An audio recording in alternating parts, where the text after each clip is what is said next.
Friends welcome back to the next lecture standard 11 biology में આજનો આપણો નેક્સ્ટ ચેપ્ટર જે છે ચેપ્ટર નંબર 22 11th સ્ટાન્ડર્ડમાં સૌથી છેલ્લું ચેપ્ટર અને આપણે હ્યુમન ફિઝિયોલોજી જે છે અંતર્ગત હ્યુમન એન્ડોક્રાઇન સિસ્ટમ મતલબ કે હ્યુમન અંતસ્ત્રાવી તંત્ર મનુષ્ય જે છે એમાં જે ટોટલ 10 તંત્રની વાત કરેલી હતી મેં આગળ 10 તંત્રમાંથી एक तंत्र अंतस्रावी तंत्र एना विषे आपणे अभ्यास करवानो छे। यूनिट 5 जे छे एमां तमारे 16मा चेप्टर थी 22मा चेप्टर सुधीना बधा चेप्टरो आपेला छे। आपणे 16मुं चेप्टर कम्प्लीट करेलुं छे अने 22 थी उपर तरफ जे छे एक भणता जशुं। એટલે આજે 22મું चेप्टर अंतस्रावी तंत्र ई पहेला अंतस्त्राव एटले शुं छे अने अंतस्रावी तंत्र जे छे एनो मतलब शुं थाय एना विषे आपणे આજે अभ्यास स्टार्ट करशुं। सौथी पहेला टेक्स्टबुक मुजब चैप्टर नंबर 22 रासायनिक सहनियमन अने संकलन। सौथी पहला शब्दनो अर्थ समझी ले। सौथी पहलो शब्द आपेलो छे रासायनिक। तो तमने खबर होय के शरीर में कोईपण प्रकारनुं नियंत्रण के नियमन करवुं होय तेना माटेना मुख्य बे तंत्र आवेला छे। आपणे सादी भाषामां समजीए बराबर। कोईपण प्रकारनुं नियंत्रण करवानुं होय अथवा तो नियमन करवानुं। नियमन અને નિયંત્રણનો અર્થ સમજાવી દો પહેલાં। નિયંત્રણ કરવું એનો મતલબ કે કોઈ પણ પ્રક્રિયા છે એને વધી જાય તો ઘટાડવી, ઘટી જાય તો વધારવી। એ જે દર જે છે એને કહેવાય નિયંત્રણ, કંટ્રોલ। નિયમન એટલે રેગ્યુલેશન। નિયમનનો મતલબ શું? શરીરમાં એકસાથે હજારો ક્રિયાઓ થાય છે। આ બધી ક્રિયાઓને એક સાથે પોતાના જે દર હોય દરે ચાલતી રહેવા દેવી। એટલે આમાં શબ્દ વધારે લાગે सहनियमन। सहनियमन એટલે સાથે નિયમન કરો। આ નિયંત્રણ અને નિયમન બંને પ્રક્રિયા કરવા માટે શરીરમાં મુખ્ય બે તંત્ર આવેલા છે। એક તંત્રનું નામ છે ચેતાતંત્ર જે આને આગળનું ચેપ્ટર છે અને બીજું જે છે એ છે અંતસ્ત્રાવી તંત્ર। તફાવત શું છે બેયમાં અને બંને કઈ રીતે કાર્ય કરે છે એના વિશે ટૂંકમાં સમજી લઈએ। चेतातंत्र और अंतस्त्रावी तंत्र बंनेनु कार्य कॉमन, नियंत्रण सहनियमन। चेतातंत्र जे छे ए कोईपण प्रक्रियानु झड़पी अने विद्युतीय वहन करे छे।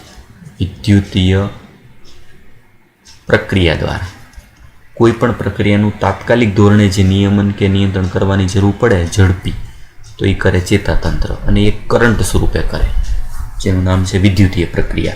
એટલે એક પ્રકારના કરંટ દ્વારા ઉર્મી વેગ સ્વરૂપે એનું વહન કરે। જ્યારે એની સરખામણીમાં અંતસ્ત્રાવી તંત્ર એ શું છે તો કે પ્રમાણમાં ધીમું। અમુક પ્રક્રિયા એવી હોય કે જે તાત્કાલિક ધોરણે નિયમિત ન થતી હોય। દાખલા તરીકે શરીરમાં શુગર વધી ગયું છે, ગ્લુકોઝ વધી જાય તો કે તાત્કાલિક ધોરણે સીધું ઘટી ના જાય, ધીમે ધીમે એની પ્રક્રિયાઓ થાય એ પ્રમાણે એનો ઘટાડો થાય। ધીમું અને આ રાસાયણિક वहन है, रासायनिक नियमन है। रासायनिक नियमन कई रीते तो कि सहनियमन नियंत्रण करवा माटे अंतस्त्रावी तंत्र में केटलाक एवा रसायणों जे छे ए धीमी प्रक्रिया द्वारा शरीरनी क्रियाओनुं नियमन करे। सहनियमन एटले साथे बधी क्रियाओने चालती रहेवा देवी, एना दरमां संकलन करवुं, इंटीग्रेशन करवुं। संकलन करवानो मतलब ए प्रक्रियाओना दरने जाळवी राखવો, એને વધવા ન દેવો, એને ઘટવા ન દેવો बराबर। अने एकबीजानी प्रक्रियाओ सामसामे नड़े नहीं एकबीजाने एने कहेवाय सहनियमन। आवा बंने नियमन करवा माटे शरीरमां आवेला केटलाक रसायणो, ए रसायणोनुं नाम छे अंतस्त्रावो बराबर। एटले आ तंत्रनुं नाम आप्युं अंतस्त्रावी तंत्र। एटले नाम आप्युं छे रासायनिक जे छे सहनियमन अने संकलन बराबर। सौथी पहेला अर्थ समजी ले, व्याख्या। चेतातंत्र प्रत्येक अंगोनुं झड़पी सहनियमन पूरुं पाड़े छे। जो ज्यां चेतातंत्र आवे छे त्यां शब्द लागे छे झड़पी। झड़पी सहनियमन पूरुं पाड़े। आ झड़पीनी जग्याए धीमું थई जाए तो आ चेतातंत्रनी जग्याए अंतस्रावी तंत्र आवी जाए। चेता नियमन झड़पी परंतु क्षणिक छे। तात्कालिक नियमन करे पण ए बहु ओછી मात्रामां होय, तात्कालिक धोरणे क्षणिक मात्रामां नियमन करतुं होय। चेतातंतुओ शरीરના બધા જ કોષોને સાંકળતા નથી। સૌથી અગત્યની બાબત કે શરીરમાં આ નિયમન જે ચેતાતંત્ર દ્વારા થાય એ બધે બધા કોષો સાથે સંકળાયેલા નથી અને કોષીય કાર્યોને સતત નિયમનની જરૂરિયાત હોય છે। શરીરમાં જે કાર્ય થાય છે કોષની અંદર એને સતત નિયમન તો કરવું જ પડે, મતલબ એના દરને જાળવી રાખવા પડે. તેથી વિશેષ પ્રકારનું સહનિયમન અને સંકલન પૂરું પાડવું જરૂરી છે. આ કાર્ય કરે છે શરીરના એક મહત્વના રસાયણો જેનું નામ છે અંતઃસ્ત્રાવ. અંતઃસ્ત્રાવો દ્વારા વિશેષ પ્રકારનું સહનિયમન અને સંકલન થાય. ચેતાતંત્ર અને અંતઃસ્ત્રાવી તંત્ર સંયુક્ત રીતે, મતલબ બંને સાથે મળી અને શરીરના દેહ ધાર્મિક કાર્યોનું સહનિયમન અને નિયમન કરે છે. કંટ્રોલ કરવું અને રેગ્યુલેશન કરવું, બરાબર. આ જે છે પ્રકારનું થાય રેગ્યુલેશન. એ બંનેનો અર્થ ગુજરાતી પ્રમાણે તો સરખો જ લઈ શકાય. રેગ્યુલેશન કરવું અને કંટ્રોલ કરવું, આ બંને જે છે એ બંનેનો અર્થ અલગ પડે. બંને સહનિયમન પ્રક્રિયાઓ સાથે ચાલવા દેવી, નિયમન મતલબ એના દરને જાળવી રાખવો, વધારવો, ઘટાડો જે છે જે પ્રમાણે જરૂર પડે એ પ્રમાણે ફેરફાર કરવો.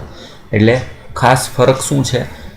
ચેતાતંત્ર ઝડપી અને ક્ષણિક પ્રક્રિયા છે, બહુ ઓછા સમયમાં તાત્કાલિક રિસ્પોન્સ આપે. જ્યારે અંતઃસ્ત્રાવી તંત્ર જે છે, બરાબર, એ ઝડપી નથી, ધીમું છે અને લાંબા ગાળાની પ્રક્રિયા છે. બંનેનું કાર્ય નિયમન કરવાનું તો છે જ, બરાબર. હવે અર્થ એનો, અંતઃસ્ત્રાવી ગ્રંથિઓ અને અંતઃસ્ત્રાવ. શરીરમાં કઈ કઈ અંતઃસ્ત્રાવી ગ્રંથિઓ છે અને એમાં રહેલા અંતઃસ્ત્રાવી ગ્રંથિ અને બહિસ્ત્રાવી ગ્રંથિ, પહેલાં તો બે પ્રકાર. એની અંદર રહેલા અંતઃસ્ત્રાવ મતલબ હોર્મોન્સ જે છે એનો મતલબ શું છે એનો અર્થ આપેલો. બીજો સૌથી પહેલો, અંતઃસ્ત્રાવી ગ્રંથિઓ નલિકાઓ ધરાવતી નથી. આ સૌથી મેઇન તફાવત. ગ્રંથિઓ બે પ્રકારની હોય. એક પ્રકાર છે બહિસ્ત્રાવી ગ્રંથિ, આગળ પણ કીધું છે મેં પાચનતંત્રમાં, બહિસ્ત્રાવી ગ્રંથિ. અને બીજો પ્રકાર છે અંતઃસ્ત્રાવી ગ્રંથિ. જે અંતઃસ્ત્રાવી ગ્રંથિ છે એમાં નલિકાઓ હોતી નથી, નલિકા વિહીન. જ્યારે બહિસ્ત્રાવી ગ્રંથિ જે છે એ છે નલિકામય, મતલબ એમાંથી ઉત્પન્ન થતા બહિસ્ત્રાવ હોય એના માટે નલિકા આવેલી હોય. જેમ કે સ્વાદુરસ હોય તેના માટે સ્વાદુપિંડ નલિકા હોય, પિત્તરસ હોય તેના માટે યકૃત નલિકા હોય. અંતઃસ્ત્રાવી ગ્રંથિમાંથી જે અંતઃસ્ત્રાવ મુક્ત થાય એમાં કોઈ નલિકા હોતી નથી. એટલે આ મુખ્ય તફાવત, બરાબર. આ શું થશે કે નલિકા રહિત ગ્રંથિઓ, આથી તેમને નલિકા રહિત ગ્રંથિઓ તરીકે પણ ઓળખી શકાય. સૌથી મેઇન મુખ્ય તફાવત, જે ગ્રંથિઓમાં નલિકા ન હોય, બરાબર, કોઈ નળી જ ન હોય વહન કરવા માટેની, એની કહેવાય અંતઃસ્ત્રાવી ગ્રંથિઓ. તેઓના સ્ત્રાવને અંતઃસ્ત્રાવો કહે છે. આ ગ્રંથિમાંથી ઉત્પન્ન થતા રસાયણનું નામ આપ્યું અંતઃસ્ત્રાવ. પારંપરિક વ્યાખ્યા પ્રમાણે અંતઃસ્ત્રાવો એ અંતઃસ્ત્રાવી ગ્રંથિ દ્વારા નિર્માણ પામતા અને રુધિરમાં મુક્ત થતા વહન પામી દૂરના લક્ષંગોને અસર કરતા રસાયણો છે. જો અંતઃસ્ત્રાવી ગ્રંથિની સૌથી અગત્યની ખાસિયત શું છે? જો તો મહત્વની ખાસિયત એ છે કે અંતઃસ્ત્રાવો જે જગ્યાએથી મુક્ત થતા હોય, દાખલા તરીકે આ છે અંતઃસ્ત્રાવી ગ્રંથિ. અંતઃસ્ત્રાવી ગ્રંથિમાંથી મુક્ત થાય અંતઃસ્ત્રાવ. અંતઃસ્ત્રાવ મુક્ત થાય એનું વહન કરવા માટેની નળી તો નથી, તો અંતઃસ્ત્રાવ શું કરશે? તો કે અંતઃસ્ત્રાવ સીધો રુધિરમાં ભળે. રુધિર દ્વારા વહન પામે ને વહન પામી અને લક્ષ્ય અંગમાં અસર કરે. આમાં મહત્વની એક નોંધવા જેવી બાબત શું છે? જો તો કે અંતઃસ્ત્રાવ જે જગ્યાએથી મુક્ત થાય છે, એટલે કે એની અંતઃસ્ત્રાવી ગ્રંથિ જે જગ્યાએ આવેલી હોય ત્યાં એનું કાર્ય નથી. જ્યાં એનું કાર્ય હોય ત્યાં એનું સ્ત્રાવ ન થતું હોય. મતલબ કે અંતઃસ્ત્રાવનું ઉત્પાદન સ્થાન અથવા બંને જે છે એનું નિર્માણ સ્થાન કે એનું વહન, અંતઃસ્ત્રાવ જે છે એનું સ્ત્રાવી સ્થાન, જે જગ્યાએથી અંતઃસ્ત્રાવનો સ્ત્રાવ થતો હોય, સ્ત્રાવી સ્થાન અને એનું કાર્યસ્થાન બંને જુદા હોય છે. કોઈ પણ અંતઃસ્ત્રાવી ગ્રંથિ જે છે જ્યાં આવેલી હોય ત્યાં એનું કાર્ય નથી, આ એની ખાસિયત છે.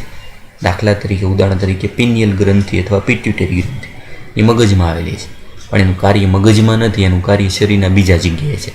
જે અંતઃસ્ત્રાવી ગ્રંથિ જ આવેલી છે ત્યાંથી એનું કાર્ય બીજી જગ્યાએ હોય, સ્વાભાવિક છે કે અંતઃસ્ત્રાવને ત્યાંથી બીજી જગ્યાએ જવું પડે. એ વહન થવા માટે ક્યાં ભળશે? રુધિરમાં. રુધિરમાં સીધા જ ભળે.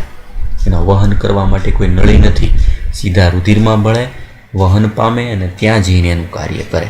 એટલે મહત્ત્વનું શું છે કે જે જગ્યાએ અંતઃસ્રાવી ગ્રંથિ નિર્માણ પામે, રુધિરમાં મુક્ત થાય, વહન પામે અને દૂરના લક્ષંગો, જો શબ્દ આપ્યો દૂરના, મતલબ જ્યાં અંતઃસ્રાવી ગ્રંથિ છે ત્યાં એનું કાર્ય નથી, ત્યાંથી દૂર જશે અને દૂર જઈને ત્યાં અસર કરતા એક પ્રકારના રસાયણ. બરાબર.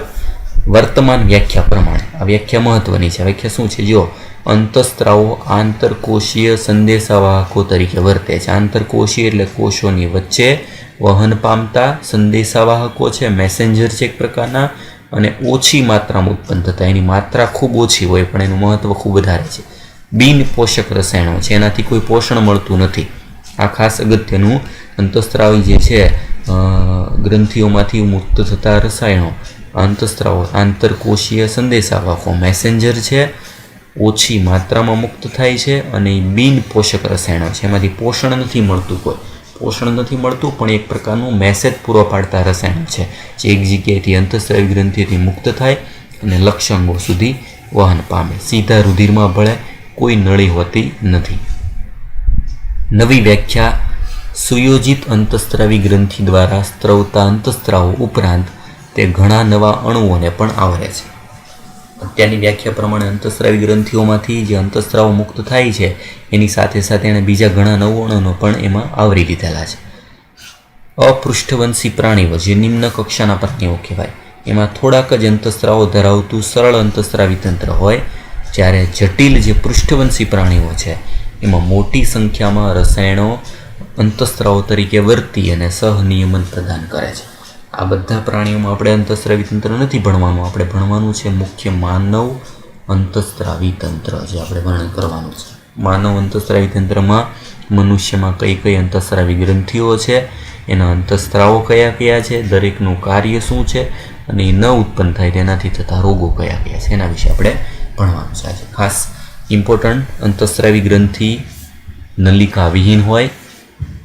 ખાસ આ ગ્રંથિ જે છે એના અંતઃસ્રાવો રુધિરમાં સીધા વહન પામે, એ આંતરકોષીય સંદેશાવાહકો છે, બિન પોષક રસાયણો છે અને એની માત્રા ખૂબ જ ઓછી હોય. બરાબર. આ ખાસ એક ઇમ્પોર્ટન્ટ યાદ રાખવાનું છે કારણ કે બંનેનો તફાવત. બહિસ્ત્રાવી નલિકાવાળી હોય, અંતઃસ્રાવી નલિકા વિહીન હોય. એના પછી મુખ્ય માનવ અંતઃસ્રાવી તંત્ર, હ્યુમન એન્ડોક્રાઇન સિસ્ટમ. મનુષ્ય અંતઃસ્રાવી તંત્રમાં કયા કયા અંતઃસ્રાવી ગ્રંથિનો સમાવેશ થાય છે એના નામ. અંતઃસ્રાવી ગ્રંથિઓ શરીરના વિવિધ ભાગોમાં સ્થાન પામેલ પેશીઓ કે કોષોનો સમૂહ છે જે અંતઃસ્રાવ ઉત્પન્ન કરે છે. આ બધી અંતઃસ્રાવી ગ્રંથિઓ અંતઃસ્રાવી તંત્ર બનાવે છે. કેટલી અંતઃસ્રાવી ગ્રંથિઓ મનુષ્યમાં છે? જો સૌથી પહેલું પિટ્યુટરી, પિનિયલ, થાઇરોઇડ, એડ્રિનલ, સ્વાદુપિંડ, પેરાથાઇરોઇડ, થાઇમસ, જનનપિંડો, મતલબ કે પુરુષમાં શુક્રપિંડ, સ્ત્રીઓમાં અંડપિંડ. આપણા શરીરમાં આવેલ આયોજિત અંતઃસ્રાવી કાર્યો છે અથવા તો રચનાઓ છે. ટોટલ કેટલી? તો 10. મનુષ્યમાં ટોટલ 10, નર અને માદા જાતિમાં લઈએ તો 9. બરાબર. એટલે દરેકે દરેક ગ્રંથિ જે છે એના નામ પ્રમાણે જોઈએ. બરાબર. તો સૌથી પહેલું પિટ્યુટરી, બીજી આવશે પિનિયલ, ત્રીજી આવશે થાઇરોઇડ, ચોથી પેરાથાઇરોઇડ, પાંચમી એડ્રિનલ, છઠ્ઠી સ્વાદુપિંડ, સાતમી થાઇમસ, આઠમી કઈ આવી ગઈ? પિટ્યુટરી આવી ગઈ, પિનિયલ, થાઇરોઇડ, એડ્રિનલ, સ્વાદુપિંડ, પેરાથાઇરોઇડ, થાઇમસ. જનનપિંડો જે છે એમાં શુક્રપિંડ, નવમી અંડપિંડ અને સૌથી મુખ્ય જે આવી ગઈ છે આગળ, બરાબર, 10મા નંબરની પહેલી એમ આપી દીધી હાઇપોથેલેમસ. બધાના સ્થાન લઈએ. હાઇપોથેલેમસ, પિટ્યુટરી અને પિનિયલ આ ત્રણેય આવેલી છે મગજમાં. થાઇરોઇડ અને પેરાથાઇરોઇડ એ આવેલી છે ગળામાં. એડ્રિનલ ગ્રંથિ આવેલી છે મૂત્રપિંડની સાથે સંકળાયેલી ઉપરની બાજુ. સ્વાદુપિંડ આપણે પાચન તંત્રવાળા ભાગ જે છે એમાં ભણી ગયા, પક્વાશયની વચ્ચે. થાઇમસવાળો ભાગ હૃદયની નજીક. શુક્રપિંડ માત્ર નરમાં આવેલ વૃષણ કોથળીમાં. અંડપિંડ માત્ર માદામાં આવશે ઉદરમાં. એટલે આમ મનુષ્યમાં કુલ ગ્રંથિ, મનુષ્યમાં આવેલ કુલ અંતસ્ત્રાવી ગ્રંથિ, મનુષ્યમાં આવેલ કુલ અંતસ્ત્રાવી ગ્રંથિઓ ટોટલ કેટલી થશે? 10. નર કે માદામાં જાતિમાં કોઈ પણ લઈએ તો કેટલી થશે? 9. કારણ કે આ બંને ઓપ્શનલ, શુક્રપિંડ અને અંડપિંડ બંને કોઈ પણ એક જાતિમાં જે છે એક જોવા મળે. નરમાં 9, માદામાં 9. બરાબર. આવી ટોટલ જે છે 10 ગ્રંથિઓ. ઉપરાંત આ બધી અંતસ્ત્રાવી ગ્રંથિઓ થઈ ગઈ. ઉપરાંત કેટલાક અન્ય અંગો જેવા કે જઠરાંત્રિય માર્ગ, જઠરાંત્રિય માર્ગમાં જઠર, આંતરડું, યકૃત, મૂત્રપિંડ અને હૃદય પણ અંતસ્ત્રાવ ઉત્પન્ન કરે છે. આ થઈ ગયા સહાયક અંતસ્ત્રાવી અંગો. અંતસ્ત્રાવી ગ્રંથિ નથી કોઈ, તેમ છતાં એમાંથી અંતસ્ત્રાવ ઉત્પન્ન થાય છે એટલે એને નામ આપેલું છે સહાયક અંતસ્ત્રાવી અંગો. નીચેના વિભાગમાં આપણે શરીરની બધી અંતસ્ત્રાવી ગ્રંથિ, હાઇપોથેલેમસની રચના અને કાર્યનો અભ્યાસ આપણે કરશું. બરાબર. એટલે પેલા એક આકૃતિ આપેલી છે જો ટેક્સ્ટબુક પ્રમાણે. હાઇપોથેલેમસ જે છે એમાંથી ટોટલ અંતસ્ત્રાવો મુક્ત થાય છે 2 અંતસ્ત્રાવો. પિટ્યુટરી ગ્રંથિ જે છે એમાં સૌથી વધારે 9 અંતસ્ત્રાવો, એટલા માટે તેને નામ આપેલું છે શરીરની પ્રમુખ અંતસ્ત્રાવી ગ્રંથિ. શરીરની પ્રમુખ અંતસ્ત્રાવી ગ્રંથિ, કારણ કે સૌથી વધારે અંતસ્ત્રાવો આ ગ્રંથિમાંથી મુક્ત થાય. પિનિયલ ગ્રંથિ 1 અંતસ્ત્રાવ. થાઇરોઇડ અને પેરાથાઇરોઇડ, તો થાઇરોઇડ જે છે એમાં અંતસ્ત્રાવો ટોટલ હોય 3, પેરાથાઇરોઇડમાં અંતસ્ત્રાવ હોય 1, થાઇમસ જે છે એમાં અંતસ્ત્રાવ હોય 1, સ્વાદુપિંડ જે છે એમાં અંતસ્ત્રાવ હોય 3, એડ્રિનલ જે છે બરાબર એમાં અંતસ્ત્રાવો થશે 5, શુક્રપિંડ છે એમાં અંતસ્ત્રાવ થશે 1 અને અંડપિંડમાં અંતસ્ત્રાવ હોય 3. આટલા દરેકના અંતસ્ત્રાવો છે. સ્થાન પ્રમાણે દર્શાવ્યું છે બધાનું. હાઇપોથેલેમસ, પિટ્યુટરી અને પિનિયલ. બરાબર. તમને ખ્યાલ આવી જશે કે મગજમાં સંકળાયેલી દરેકે દરેક 3 ગ્રંથિ મગજમાં અલગ અલગ જગ્યાએ સ્થાન પામેલી છે. થાઇરોઇડ, પેરાથાઇરોઇડ ગળાના ભાગમાં, ગળાવાળા ભાગમાં આગળ પાછળ બંને આવેલી ગ્રંથિઓ. થાઇમસ છાતીના ભાગમાં જ્યાં હૃદયની ખૂબ નજીક હોય એવી ગ્રંથિ. સ્વાદુપિંડ પાચન તંત્રનો ભાગ, પક્વાશય જે છે એની વચ્ચે આવેલી ગ્રંથિ.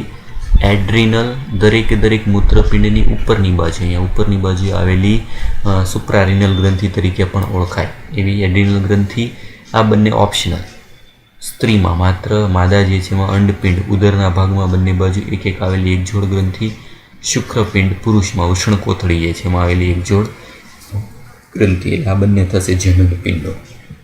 આમ ટોટલ અંતસ્ત્રાવી ગ્રંથિઓ અને દરેકે દરેકનું સ્થાન આકૃતિ ટેક્સ્ટબુકમાં આપેલી છે પ્રમાણે હંમેશા યાદ રાખવાના છે. આપણે દરેકે દરેક ગ્રંથિઓ જે છે ભણવાની છે. દરેકે દરેક ગ્રંથિઓ જે છે એના અંતસ્ત્રાવો અને એના કાર્ય વિશે આપણે અભ્યાસ કરવાનો છે. બરાબર. જેમાં ક્રમશઃ આપણે hypothalamus, pituitary, pineal, thyroid, parathyroid, thymus, સ્વાદુપિંડ, એડ્રિનલ, શુક્રપિંડ અને અંડપિંડ આ પ્રમાણે ક્રમમાં એક ગ્રંથિઓ જે છે જોતા જશું અને એના કાર્ય અને એના અંતસ્ત્રાવો જે છે એના વિશે આપણે અભ્યાસ કરીશું. સાથે સાથે દરેકે દરેક અંતસ્ત્રાવોની ઉણપથી થતા રોગો વિશે પણ આપણે આમાં ભણશું ડિટેલમાં. બરાબર. એટલે આના પછીના નેક્સ્ટ લેક્ચર જે છે એમાં આપણે હાઇપોથેલેમસ સૌથી પહેલી ગ્રંથિ જે છે મનુષ્યની એના વિશે આપણે અભ્યાસ કરશું. બરાબર. એટલે આ સામાન્ય માહિતી, અંતસ્ત્રાવી ગ્રંથિઓ, અંતસ્ત્રાવો શું છે અને એની વ્યાખ્યા જે છે ખાસ યાદ રાખવાની છે. ટેક્સ્ટબુકને રિલેટેડ બેઠી એનામાંથી પૂછાય છે. બરાબર. આના પછીના લેક્ચરમાં આપણે સૌથી પહેલી ગ્રંથિ હાઇપોથેલેમસ ગ્રંથિ વિશે અભ્યાસ કરશું.